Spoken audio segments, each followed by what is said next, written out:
poser la question de savoir quelle est la dimension d'une photo pour la Dev Lottery 2027. Bonjour à tous, bienvenue sur ma chaîne. Aujourd'hui, je vais vous montrer comment, je vais toutefois vous démontrer comment est-ce que vous pouvez toutefois arranger votre photo par rapport aux normes de la Dev Lottery 2027. Pour ce faire, les liens, je les mettais dans la description, les liens de l'article, vous pouvez lire, vous pouvez suivre, c'est pas tellement si compliqué à les faire. Vous pouvez toutefois les faire vous-même avec votre smartphone. Amis, l'important c'est de respecter seulement des conditions qu'ils ont données. C'est pas tellement si compliqué à les faire. Et surtout, abonnez-vous sur ma chaîne, partagez la vidéo. À force de vous abonner, à force de partager, c'est que nous donne aussi la force de vous proposer d'autres vidéos. Et surtout, partagez, likez, abonnez-vous. Et aussi, vous pouvez toutefois voir quelles sont les dimensions ou les pixels d'une photo pour la Dev Lottery 2027. La réponse est vraiment ici. C'est pas tellement si compliqué à le faire. La taille comprise, comme vous pouvez le voir ici, taille comprise entre 60 fois 60 pixels et 120 fois 120 et 1200 fois 1200 pixels. Et aussi, vous pouvez toutefois aller voir là, vous pouvez lire l'article et aussi, surtout, il faut aussi lire ce qu'on dit, lire la suite. Vous pouvez toutefois lire la date d'inscription, de savoir la date d'inscription, les nouveaux tarifs. Et aussi, surtout, à chaque fois, ne manquez pas toujours à donner les étoiles. Ici, par rapport aux articles, vous donnez des étoiles, les 5 étoiles ici, vous cliquez là-bas. Ça donne à l'algorithme qu'il puisse reconnaître notre article. Et là, vous descendez un peu en bas pour voir les conseils pratiques. Vous êtes là sur les conseils pratiques, ce qui vous intéresse de plus, ou sinon vous pouvez toutefois lire l'article entier. C'est ce qui nous intéresse, c'est ici conseils pratiques pour une photo récit. Il y a premièrement ici c'est choisir le bon arrière-plan. Comme vous pouvez toutefois voir ici, ils ont dit il est essentiel de sélectionner un arrière-plan approprié. Un arrière approprié, celui-ci doit être d'une couleur blanche pire ou légère crème, comme vous pouvez voir ici, c'est-à-dire l'arrière-plan peut être blanche pire ou légèrement crémée, sans motif, ombre ou objet visible, du fond propre et uniforme indispensable.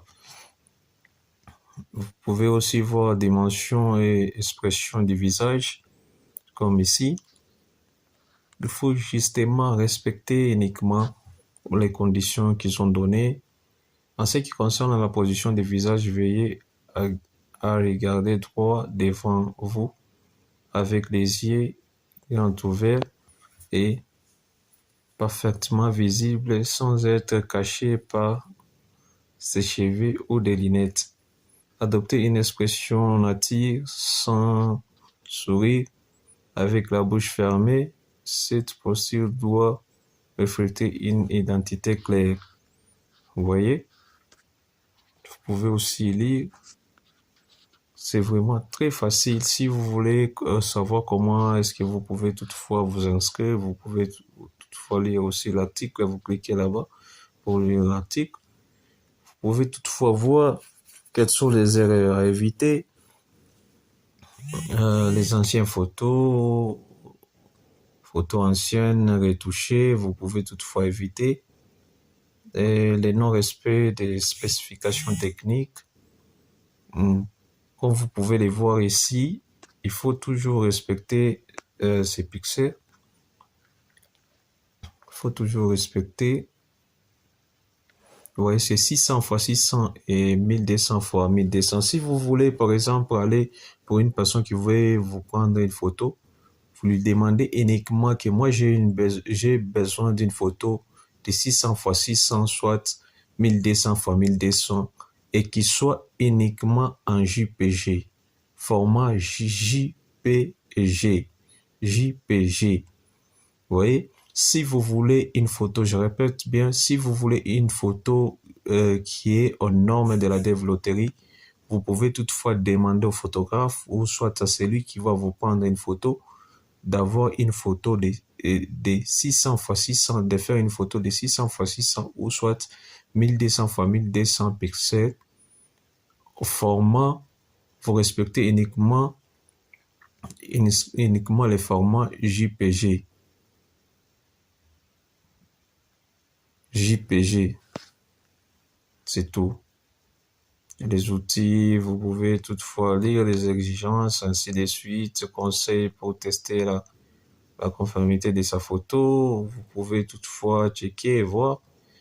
Et c'est pas tellement si compliqué à les faire. Si vous avez des questions, des préoccupations par rapport à ça, n'hésitez pas surtout à laisser un commentaire, surtout partager la vidéo, partager aussi l'article, comme vous pouvez les voir ici. Vous pouvez partager avec vos amis sur les réseaux sociaux.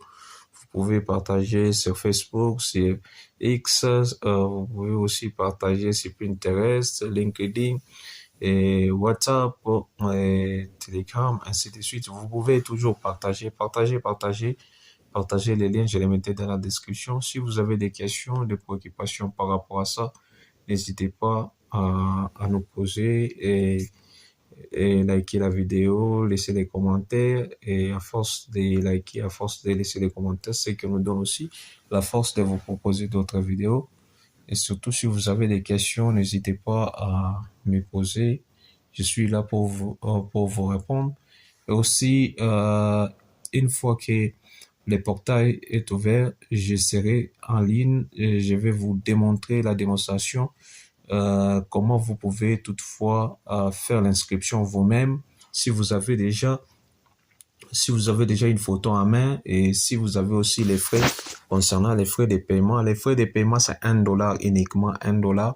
Si vous avez votre carte bancaire à côté, et aussi si vous avez par exemple votre photo et les identités complètes, on pourra toujours faire la démonstration en ligne avec vous, et vous saurez aussi comment vous inscrire. C'est pas tellement si compliqué à le faire. Surtout partagez, lisez l'article, consultez les sites, et je vous invite aussi à vous abonner sur ma chaîne. Abonnez-vous. Merci et à bientôt.